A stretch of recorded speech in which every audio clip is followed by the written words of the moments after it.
വയനാട് ഉരുൾപൊട്ടലിൽ ഇനി കാണാനുള്ളത് 126 പേര്.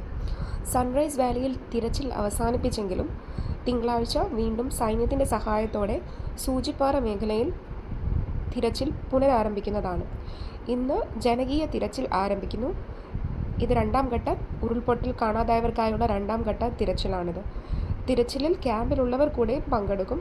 മുണ്ടക്കൈ, ചൂരൽമല ഉൾപ്പെടെയുള്ള 6 സോണുകൾ കേന്ദ്രീകരിച്ചാണ് തിരച്ചിൽ സംഘടിപ്പിക്കുന്നത്.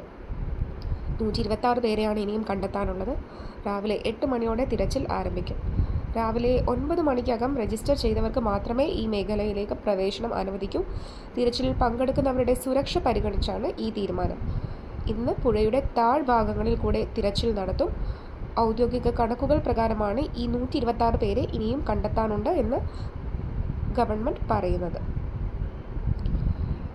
ഉരുൾപൊട്ടലിൽ ഇന്നലെ പ്രധാനമന്ത്രി സന്ദർശിച്ചിരുന്നു. അദ്ദേഹം ദുരന്തത്തിൻ്റെ വ്യാപ്തിയെക്കുറിച്ച് വിശദീകരിച്ചു. ഉരുൾപൊട്ടലിൽ തകർന്ന Vellarmala government vocational higher secondary സ്കൂളിന് ചുറ്റുമുള്ള പ്രദേശങ്ങൾ സന്ദർശിച്ച പ്രധാനമന്ത്രി ചൂരൽമലയിലെ ദുരന്തഭൂമിയിലൂടെ ഏറെ നേരം നടന്നു കണ്ടു. ദുരന്തത്തിന് ശേഷം സൈന്യം നിർമ്മിച്ച 190 അടി നീളമുള്ള ബെയിലി പാലത്തിലൂടെ അദ്ദേഹം നടന്ന് സൈനികരുമായി സംവദിച്ചു. വയനാട് ദുരന്തത്തിൽ നാശനഷ്ടങ്ങളുടെ വിശദമായ മെമ്മോറാണ്ടം സമർപ്പിക്കാൻ കേരളത്തോട് പ്രധാനമന്ത്രി നിർദ്ദേശിച്ചിട്ടുണ്ട്. എത്ര വീടുകൾ തകർന്നു, എത്ര നാശനഷ്ടമുണ്ടായി, ഏത് രീതിയിൽ ജനങ്ങളുടെ പുനരധിവാസം നടത്താൻ ഉദ്ദേശിക്കുന്നു തുടങ്ങി കാര്യങ്ങൾ ഉൾപ്പെടെയുള്ള വിശദമായ കണക്കുകൾ ഉൾപ്പെട്ട മെമ്മോറാണ്ടമാണ് സമർപ്പിക്കേണ്ടത്. ഇത് സഹായം പ്രഖ്യാപിക്കുന്നതിന് മുൻപുള്ള നടപടിക്രമങ്ങളുടെ ഭാഗമാണ്.